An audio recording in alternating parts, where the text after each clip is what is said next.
This week, we went on a little family vacation, and while we were there, we sampled food from a little country that I have quite a hard time pronouncing.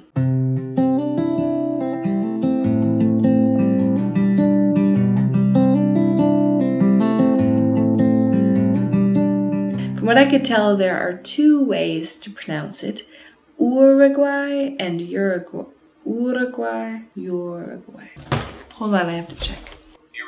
Uruguay or Uruguay. Those are the two I found.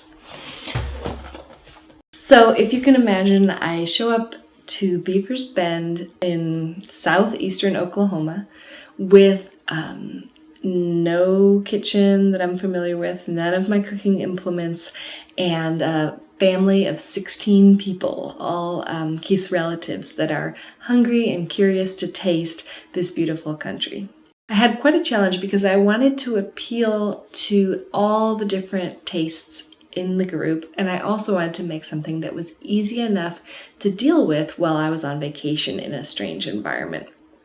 We tried a fruit and cheese combination called Martin Fierro, which is it can be quince paste and manchego cheese. I used queso fresco because that's what I was able to get out in Beaver's Bend, Oklahoma.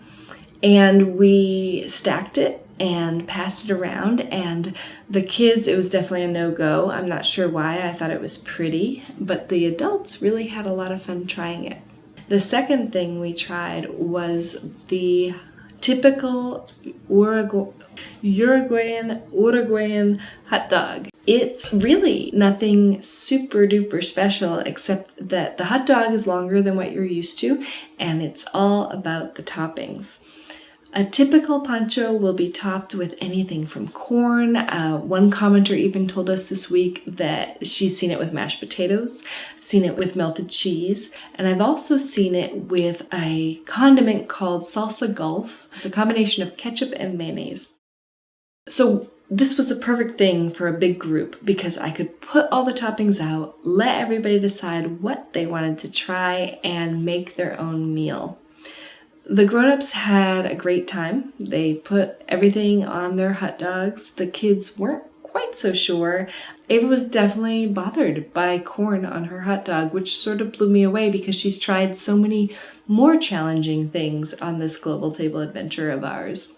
So the lesson we learned from this meat lover's paradise is that you don't have to get really complicated to have a global adventure, even when you're out away from your own kitchen, feeding 16 hungry family members. You can really just explore something as simple as a hot dog and cheese on a stick. So until next time, happy stovetop travels from our global table adventure to yours.